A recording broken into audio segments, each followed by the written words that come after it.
I think we all have read the news lately, maybe the last year and a half.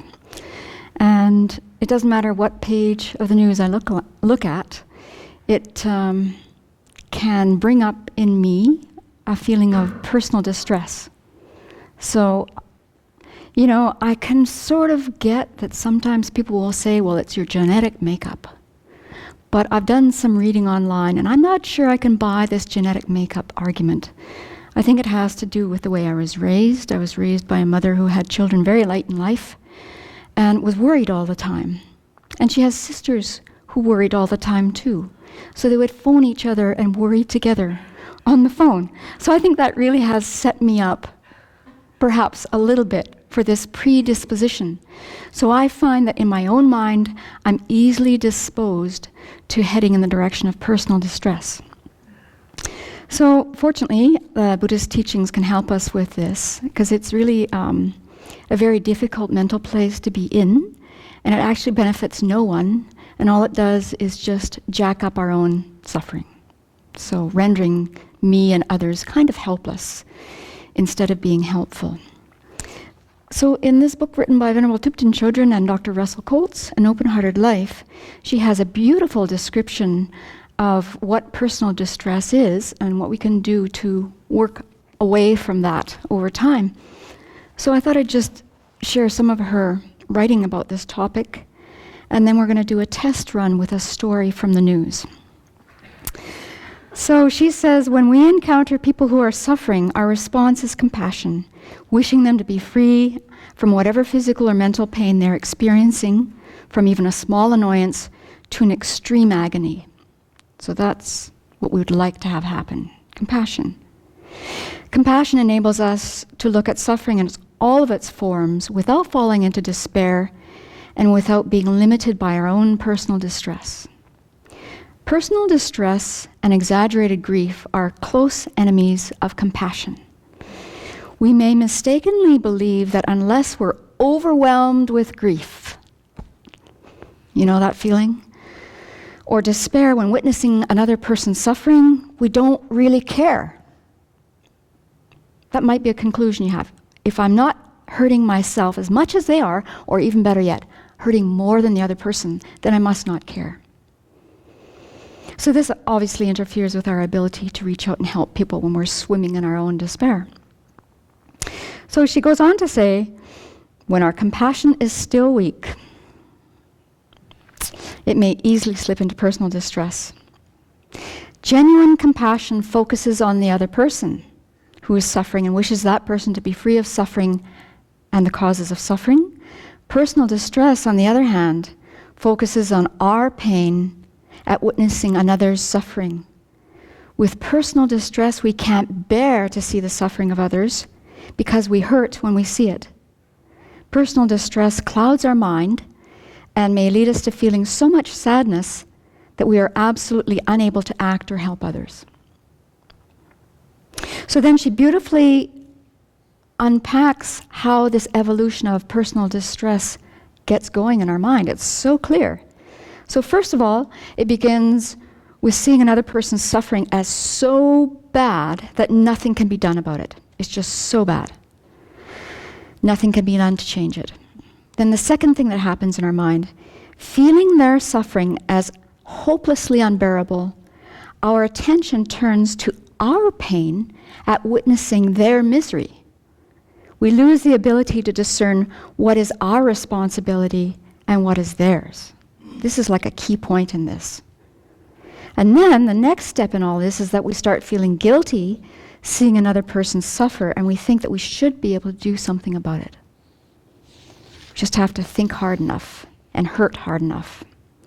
Then the next thing that happens, not knowing what to do to relieve their suffering, we become distressed.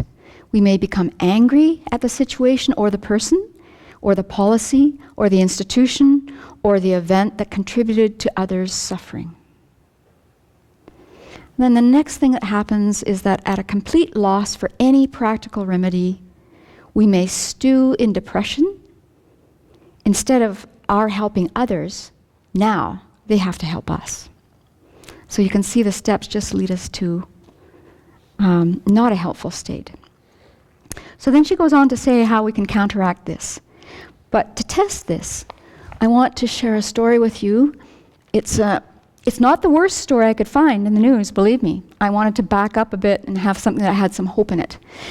But I'm sharing it this way because I want everyone to see. You may want to move, Alejandro. The photos in this photo essay are impactful. So without the photos, the text will still have an impact on your heart and mind, but the photos really slam it home. So this is a story that came out, I think, last week in the CBC News, and it's called The Rescuers. So there's beauty in this story, and there's enough in here to send us into personal distress if we don't catch it. In the rolling waves of an angry Mediterranean, even a sturdy ship like the Responder has few defenses. Waves bash the bow, overwhelm the sides, and douse the main deck with salt water. There's little to do but ride it out. Keeping watch on the bridge, Nick Romaniuk scans what is still visible of the horizon, looking for boats carrying asylum seekers. The quote here is, "My job is really simple. We're here to preserve life." Occasionally, he glimpses the lights of the Libyan coast flickering in the distance.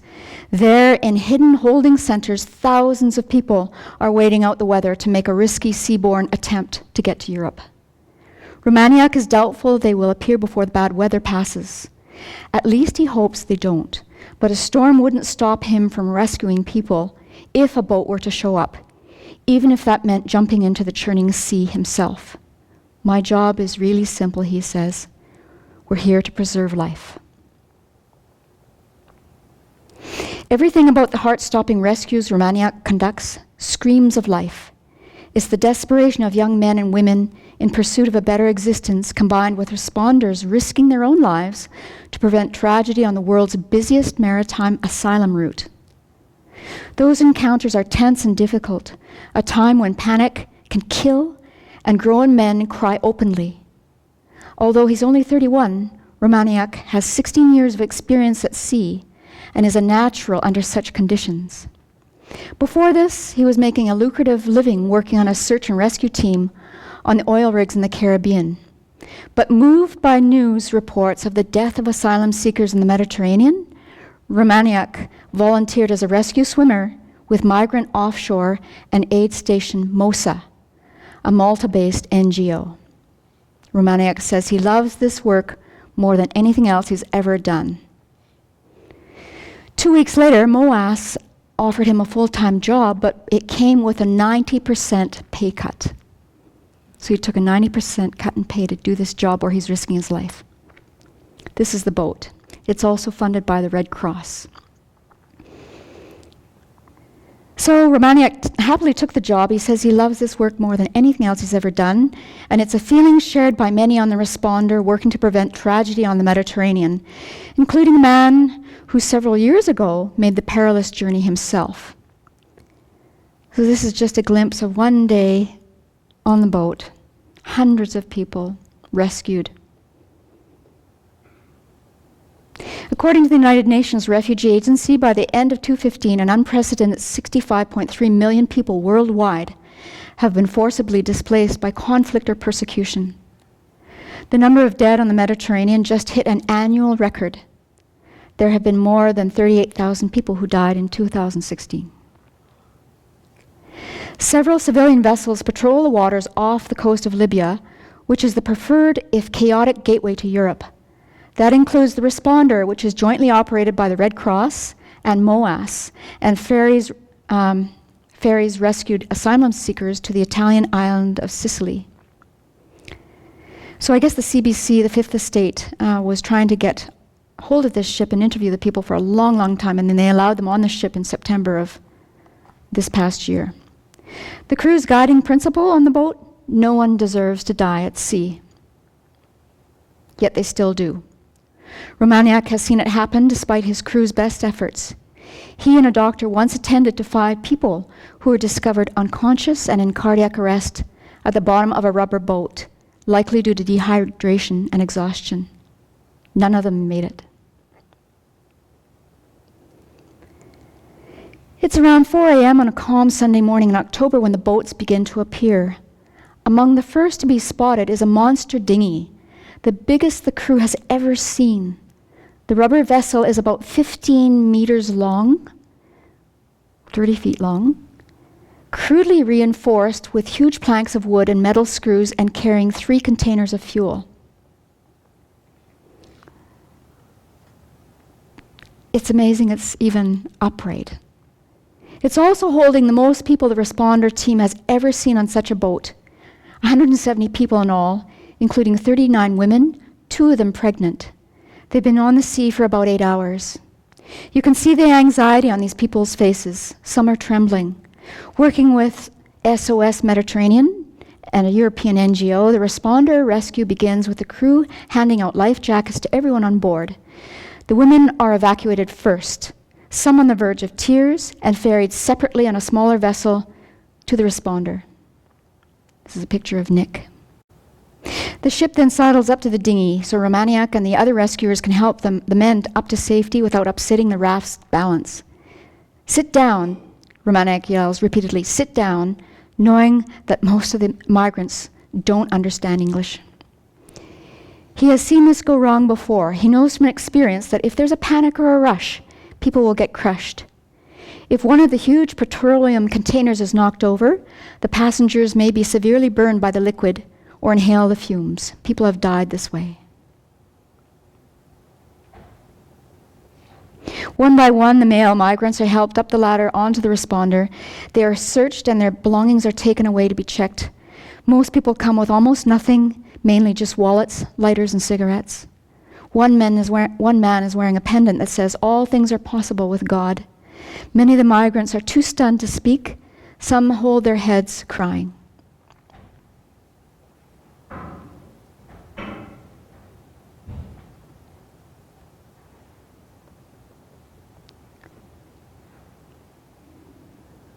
A large group is from Nigeria. There are also Moroccans and Eritreans. Among the latter is Fakir, who says that he was arbitrarily imprisoned 4 times by the Eritrean regime. He escaped on foot, a 9-day odyssey that took him through the Sahara, where he dodged authorities, organ traffickers, and dead bodies along the way. For $400 US, he was promised passage on a big ship, but he was then forced to board the dinghy. "We are thinking that we'll all die," he says. All the people were crying. Nabi Osman is the only worker on the responder with a first-hand understanding of what it's like to opt for a last resort. 8 years ago, at the age of 16, he arrived on a boat on the Italian island of Lampedusa. He had come from the Ivory Coast via Libya in the hopes of escaping poverty and finding a better life.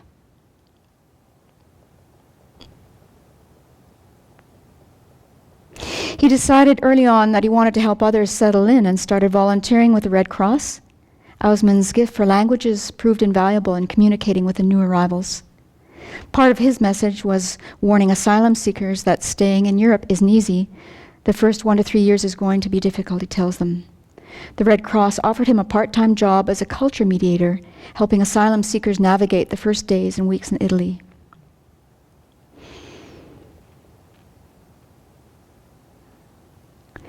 Seeing these things is bringing back some memories and brings out some pain in me because I know how many people have gone down there, he says, pointing at the sea. Much has changed since he made the journey. Libya is now more dangerous.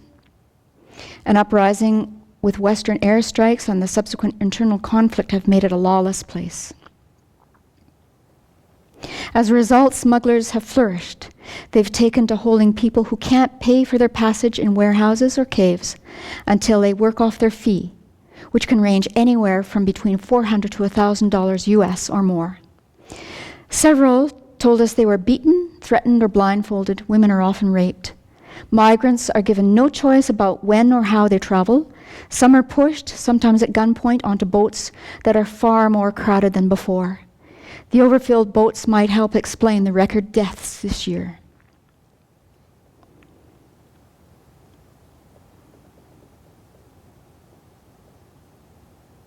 So these are the safety blankets that they get once they're on board.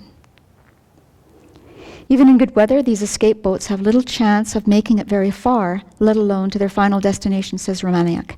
They don't have enough fuel. The boats are structurally not strong enough to make the trip. They don't have water or food and no navigation aids. Survivors' stories prove his point. Many report running out of fuel just a few hours into the trip.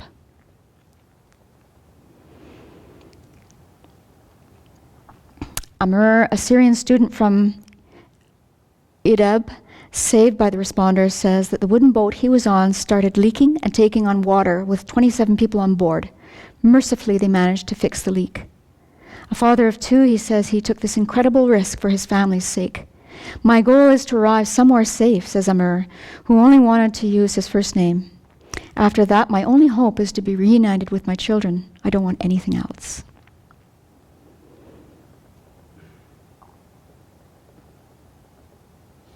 Then the article goes on to say that everyone knows that this rescue mission is not the solution. It can't be. Romaniak disputes this, though. He says he believes that more asylum seekers would be dissuaded from taking the risk if they were told that their refugee claims would most likely be rejected. I don't think anyone thinks that this is the solution. But until something concrete is put into place that can stop people dying on the scale that they're dying at in this moment, we'll just keep on doing our rescue missions. We have to.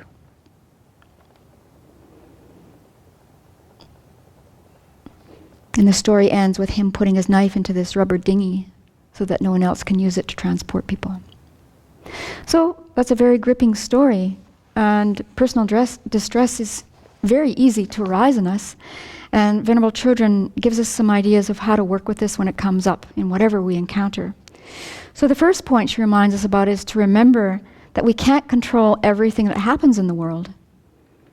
And this helps us accept the reality of situations that we don't like.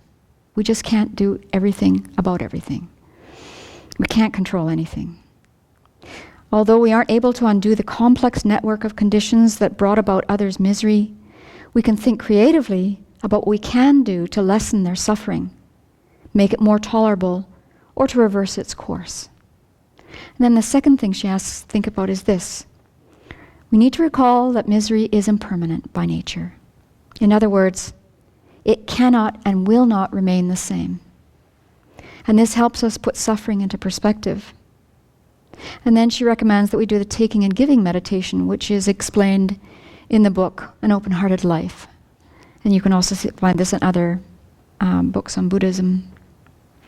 And the third thing she says is that we've learned other strategies to deal with personal distress. The key is to remember to use them.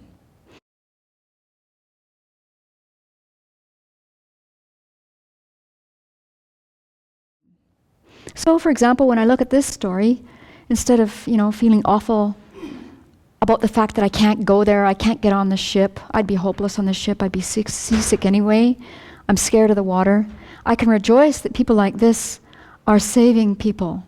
There are people who can do this. There are agencies out there that are out there on the sea rescuing people. So we can rejoice in that. And then all of us can make small offerings to organizations like this. This is connected with the Red Cross. We can offer to Doctors Without Borders. We can give to Oxfam. There's a number of ways that we can help financially. And then there's a number of ways that we can get involved if you live in a city or even a town. More and more refugees are coming to Western countries, so we can get involved with helping refugees when they actually arrive in our city or town. And we can help with language instruction, we can help with them getting acclimatized to the social milieu that they're now finding themselves in, which is so foreign. We can volunteer at schools where kids are learning English. So there's so many ways we can help refugees once they arrive at our country, and they're going to continue to arrive. And then if we're in a situation where our country is starting to lean in the other direction, where they're thinking of not wanting people to come, we can lobby our government officials and just keep, banging on doors and making phone calls that, it's the right thing to do to have refugees come to our country. So there's a number of things to do that are just practical things. And then, of course, we can just, continue with our practice, continue working on our own mind so that whenever personal distress comes up, we don't go that route and we follow the route of compassion. So to conclude, Venerable Children says, With compassion, we can see situations more clearly and respond in a helpful manner. Not falling into personal distress, we can assess the situation accurately, seeing what needs to be done, what we're capable of doing, what the other person is capable of accepting, and when someone else may be the better person suited to offer the help. And so in thinking about all this, I see that being compassionate really takes a lot of courage. We have to be able to bear and see another person's suffering. We have to. We have to be able to maintain a strong wish that they not suffer, even in situations that we can do little to change. So it's necessary for us in our practice to develop a strong heart and mind, because, as we know, our foremost aim is to benefit others. So let's continue in our pursuit to do that.